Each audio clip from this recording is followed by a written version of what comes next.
Panggil saja namaku adalah Bejo, anak ketiga dari 5 bersaudara. Aku tinggal di salah satu kota pegiringan di Pulau Jawa. Di kota ini terdapat sebuah pabrik tekstil. Sebenarnya anak cabang. Pabrik pusatnya ada di ibu kota. Namun tetap saja, pabrik ini merupakan pabrik terbesar di kotaku. Pabrik ini juga terbilang cukup kuat. Terbukti dari beberapa kali krisis ekonomi, pabrik ini dengan ribuan karyawannya tidak pernah melakukan pengurangan karyawan. Padahal banyak pabrik serupa yang melakukan pengurangan karyawan atau malah gulung tikar. Dan bersyukur aku akhirnya bisa bekerja di pabrik ini. Walau aku anak dari pemilik pabrik, tapi aku suka bergaul dengan para karyawan, terutama cleaning service di bagian kantornya. Dan aku terbiasa bergaul dengan para staf wanita daripada staf prianya. Hampir semua staf wanita selalu mencariku saat waktu sudah mendekati jam makan siang. Tidak terkecuali dengan Mbak Tri. Mbak Tri ini adalah staf kantor bagian logistik. Wanita berhijab yang paling suka beli nasi pecel porsi separuh dengan irisan bakwan di dalamnya. Masih sangat segar di dalam ingatanku wajah ayunya. Ditambah softland warna coklat yang tidak pernah absen dari mata almonnya. Sangat kontras sekali dengan kulit wajahnya yang putih. Seminggu yang lalu, Mbak Tri memintaku untuk menemaninya membeli nasi padang di warung luar pabrik ini. Tumben mau beli nasi padang, Mbak? Tidak beli di warungnya Bu Sri saja? Sekali-kali lah, Mas. Namun ternyata itu terakhir kali Mbak Tri mengajakku, karena setelahnya ia terjatuh di toilet pabrik yang paling ujung. Mbak Tri dirawat di rumah sakit selama 3 hari sebelum akhirnya Mbak Tri meninggal dunia. Memang sangat aneh, tapi itulah kenyataannya. Kalau aku tidak salah mengingat, minimal ada 2 karyawan pabrik yang meninggal setiap tahun. Memang sudah menjadi rahasia umum tentang keangkeran pabrik ini, terutama toilet pabrik yang paling ujung. Banyak karyawan yang masuk ke toilet itu berakhir dengan kesurupan. Selain itu, banyak sosok-sosok lain yang menghuni pabrik ini. Kuntilanak merah yang selalu lalu lalang di koridor, lelaki berwajah rusak yang selalu mencari tangannya, belum lagi penghuni pohon dekat parkiran. Pokoknya lengkaplah, mulai dari yang biasa saja sampai yang sangat menyeramkan. Semuanya ada di pabrik ini. Suatu hari saat malam hari, entah kenapa aku selalu bermimpi buruk tentang ayahku yang selalu menjadi monster yang memakan pegawai pabriknya. Memang sangat aneh. Ayahku ini memang mempunyai pabrik tekstil yang memperkerjakan banyak pegawai. Namun aku ditinggal ayah dan ibuku saat aku berusia 10 tahun. Ayah ibuku tinggal di luar kota sudah hampir 20 tahun. Mereka mengurus pabrik yang ada di daerah Sumatera. Benar, terlalu dini untuk dapat mengingat jelas kedua orang tuaku yang selalu sibuk dengan pekerjaan mereka. Terlebih semakin hari, ingatanku akan sosok ayah perlahan digantikan oleh sosok yang sangat menyeramkan yang selalu menghantui mimpiku. Dan selama ini aku tinggal bersama nenekku yang sangat menyayangiku. Meski sering merasa aneh, aku justru lebih menyayangi nenekku daripada kedua orang tuaku. Mungkin karena mereka meninggalkanku sejak aku kecil. Yang pasti aku senang hidup bersama nenek. Aku dirawat seperti anak kandungnya sendiri. Aku pun diajari banyak hal. Tapi kebahagiaanku tidak serta-merta dapat menghilangkan ketakutan dari trauma masa kecil dan mimpi buruk yang sering aku alami. Karenanya aku sering menangis seorang diri di kamar. Esoknya nenek mengelus kepalaku saat aku masih tidur pulas. Seketika itu pula, aku membuka mataku, melihat nenek menatapku dengan pilu. Aku tidak mengerti dengan ekspresinya waktu itu, karena dia selalu tersenyum setiap kali membangunkan diriku. Aku pun beranjak dari tempat tidur dan bergegas mandi lalu berangkat bekerja. Sebagai manajer pabrik, aku selalu meminta beberapa karyawan untuk menemaniku mengelilingi pabrik ini, sekedar untuk memastikan keadaan pabrik. Kami selalu bergantian menjelajahi 6 ruangan dari 7 ruangan yang ada di kantor ini. Namun hanya 1 ruangan yang tidak pernah kami bersihkan. Ruangan itu tepat di sisi kanan ruangan ayahku, yaitu Pak David. Aku sebagai anaknya pun tidak tahu kenapa ruangan itu tidak pernah dibersihkan.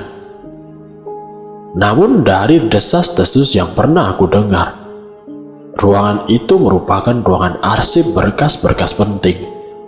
Termasuk di dalamnya ada ijazah semua karyawan. Selama mereka bekerja di sini, ijazah akan ditahan oleh perusahaan sebagai jaminan. Itulah alasan kenapa semua cleaning service tidak bisa sembarangan untuk masuk ke ruangan tersebut. Walau terkadang rasa penasaran tentang ruangan itu menghampiri, namun aku sedikit bersyukur karena tidak harus masuk ke ruangan itu. Entah kenapa aku berpikir kalau ruangan itu tidak kalah mengerikan dibandingkan ruangan yang lainnya. Bukan hanya aku yang berpikir demikian, keempat rekanku pun begitu.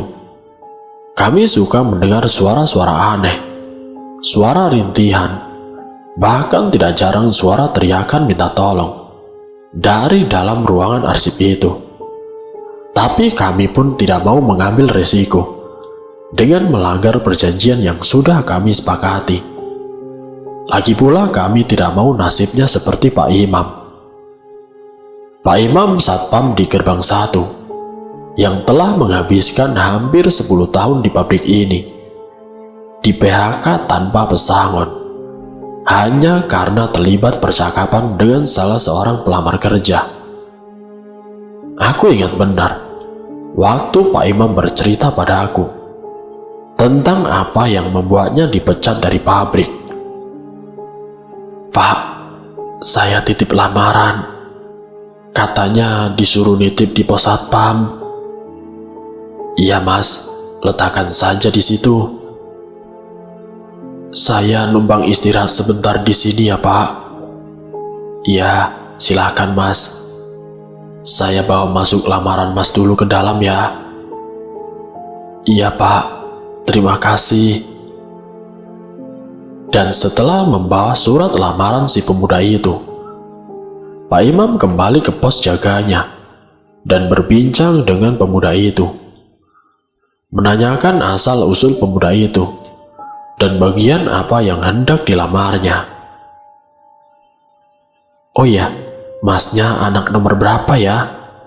tanya Pak Imam. Saya anak bontot Pak, nomor 3. Kakak-kakak saya sudah pada menikah semua." "Mas anak ketiga?" Mas, kalau kamu anak ketiga, saran saya mendingan jangan ngelamar kerja di sini. Bahaya mas, percaya sama saya," ujar Pak Imam sambil setengah berbisik. "Loh, memangnya kenapa Pak? Kok bisa gitu?" Sudah, Mas percaya saja sama saya. Saya sudah 10 tahun kerja di sini, Mas. Sudah paham seluk-beluk pabrik ini. Kasihan orang tuamu kalau kamu kenapa-kenapa. Lanjut Pak Imam, masih dengan berbisik. Tapi sayangnya Pak Imam telah lupa kalau di sana masih ada rekan kerjanya yang biasa dipanggil si Joko. Joko ini memang tipikal orang yang suka cari muka di depan para atasan, mencuri dengar percakapan Pak Imam dan melaporkannya kepada Pak David. Hasilnya Pak Imam langsung dipecat. Namun untungnya, si pelamar kerja tidak jadi masuk kerja di pabrik berkat Pak Imam. Tapi beberapa hari kemudian, Pak Imam ditemukan tidak sadarkan diri di depan ruangan arsip itu. Padahal Pak Imam sudah tidak bekerja di pabrik. Tapi kenapa ia ditemukan tergeletak di depan ruangan itu? Hampir sepekan ini, aku selalu mimpi buruk. Digemblokin si kuntilanak merah, dikejar bayangan hitam, dan mimpi yang sangat menyeramkan lainnya. Seminggu ini juga sering sekali terdengar suara burung gagak. Sesekali suaranya memekikkan di tengah malam, membuat aku selalu bergidik. Namun alhamdulillah, ada nenek yang setiap jam 2 malam selalu terbangun untuk melaksanakan tahajud, sedikit banyak mengurangi kengerian yang aku rasakan. Seperti hari sebelumnya, rutinitasku bekerja di kantor pabrik ini dimulai dengan briefing. Hari ini aku ditugaskan mengawasi semua staf, terutama cleaning service. Tapi pagi ini, perasaanku semakin tidak karuan karena melihat pintu itu. Pintu yang menghubungkan antara ruangan Pak David dan ruangan arsip yang sangat misterius. Berbeda dengan pintu yang ada di luar. Sepertinya pintu ini tidak terkunci. Aku harus bekerja sama dengannya. Gumamku melihat Andik sedang sibuk mengepel lantai di bawah deretan kursi yang biasa digunakan untuk meeting. Aku akan menyusup masuk ke ruangan arsip untuk mengobati rasa penasaranku dan meminta si Andik berjaga jika ada orang yang datang di ruangan ini. Aku merasa 15 menit sudah cukup untuk melihat isi dalam ruangan arsip. Seperti dugaanku, pintu ini dari ruangan Pak David ini tidak dikunci. Di dalam ruangan arsip itu berjajar rak-rak dokumen berlaci, berdasarkan alfabet tersusun dengan rapi. Mataku berhenti sejenak pada rak berlaci dengan tulisan kecil di atasnya. Ijazah. Kupandang sekitar ruangan. Sekilas tidak ada yang aneh, sampai mataku kembali terhenti pada sebuah lemari kaca. Lemari dengan tinggi 4 susunan dan lebih terlihat seperti lemari pajangan. Yang membuatku bingung adalah banyaknya foto-foto di dalamnya. Foto karyawan pabrik yang telah meninggal. Aku mencoba menenangkan hatiku dengan berpikir mungkin untuk mengenang mereka. Tapi hatiku kembali gundah gulana saat aku melihat meja di sebelah lemari itu. Meja kerja yang seharusnya ditaruh buku, ini malah berjajar rapi bingkai kecil seukuran 4x5, berisi wajah-wajah yang sebagian besar sangat familiar bagiku. Melihat semua itu, benakku dipenuhi dengan berbagai pertanyaan, dan hati pun menjadi gelisah. Tunggu, kini bingkai foto itu terjatuh. Aku berniat untuk membantu merapikannya. Aku pun mengambil foto yang terjatuh itu. Namun betapa kagetnya aku. Seketika keringat dingin menguncur dan jantung berdegup sangat kencang. Sebab bingkai foto yang terjatuh itu ada foto diriku, lengkap dengan nama, tanggal lahir, dan aku adalah anak ketiga. La ilaha illallah. Sontak aku pun teringat akan peringatan Pak Imam. Dari luar Andik sudah memberi tanda untuk segera keluar. Tanpa pikir panjang aku pungut fotoku dan berusaha mengambil ijazah yang ada di loker itu. Alhamdulillah, Allah memudahkan jalanku. Mungkin karena doa nenekku di sepertiga malamnya untuk keselamatan diriku. Ijazah pun aku temukan dan bergegas aku keluar ruangan dengan membawa foto dan juga ijazah aku. Aku meminta kepada Andik untuk tidak menceritakan ini kepada orang lain. Setelah itu aku izin untuk pulang dengan alasan sakit. Aku pun segera pulang dengan wajah yang sangat pucat pasi. Sesampainya di rumah, nenekku pun tahu gelagatku. Saat itu nenekku duduk di sampingku dengan mengelus rambutku. Dan tiba-tiba nenek berkata, "Nang, sepertinya sudah saatnya nenek menceritakan apa yang sebenarnya terjadi," kata nenek dengan pelan. "Maksudnya, Nek?" Tanyaku penasaran. Nenek kemudian membantuku untuk duduk sambil memegangi tanganku yang hangat. Nenek memulai ceritanya. Katanya dulu pabrik ayah hanyalah usaha kecil, kualitas baju yang jelek, dan harga yang terlalu tinggi menyebabkan banyak pelanggan menghilang. Setiap bulannya ia merugi. Tidak ada keuntungan yang bisa diambil dari pabrik itu. Hingga suatu hari, ayah berani mengambil resiko untuk memakai pesugihan. Dia ketakutan kalau penghasilan satu-satunya ini itu bisa bangkrut. Akhirnya setelah menemui seorang dukun, ayah sepakat melakukan ritual pesugihan yang ternyata menjadi penyebab banyaknya karyawan yang meninggal dunia. Kata dukun itu, selain menyiapkan ruangan untuk ritual, ayah harus menumbalkan seseorang setiap malam Jumat Kliwon. Ia tentu tidak ingin mengorbankan keluarganya untuk hal itu. Bagaimana mungkin ayah melakukan itu saat alasan menggunakan pesugihan adalah demi kelangsungan hidup keluarganya? Ayah kemudian terpaksa menumbalkan satu persatu pegawainya agar pesugihannya itu bisa berjalan. Mulai dari memberikan wawancara yang dipenuhi pertanyaan terkait kecocokan weton pegawai sebagai tumbal, hingga mengeksekusi sendiri pegawainya. Semua ayah lakukan demi kami. Setelah itu pabrik ayah semakin ramai pelanggannya. Dengan keuntungan yang bertambah, pabrik ayah juga mampu membuka lapangan kerja yang lebih luas.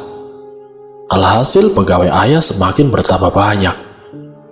Hal ini juga menjadi pertanda baik bagi ayah, karena ia akan lebih leluasa memilih tumbalnya. Mulanya tidak ada satupun pegawai yang mencurigai pesugihan yang dilakukan ayahku. Namun suatu hari, ada seorang pegawai yang membuat semua rencana ayah berantakan. Pada suatu malam Jumat Kliwon, ia sedang menyekap seorang pegawai yang sudah dipilih menjadi tumbal di gudang penyimpanan. Saat ia akan mengeksekusi pegawai di depannya itu, tiba-tiba terdengar suara di belakang pintu, dan Dan saat ayah membuka pintu, ia melihat seseorang berlari keluar dari pabrik. Sekilas ia melihat seseorang yang berlari itu. Kini selesai sudah. Ayah tertangkap basah melakukan pesugihan oleh pegawainya, yaitu Saliman. Karena takut ketahuan oleh pegawai yang lain, ayah terpaksa mendatangi dukun yang dulu pernah membantunya. Ia ingin membunuh Saliman agar bisa tutup mulut dengan apa yang sudah dilihatnya di gudang. Dukun itu pun mengabulkan permintaan ayah. 2 hari kemudian, Saliman meninggal dengan penyakit yang tidak jelas. Nah, semenjak saat itulah ayah dan ibu pergi keluar kota sampai sekarang ini.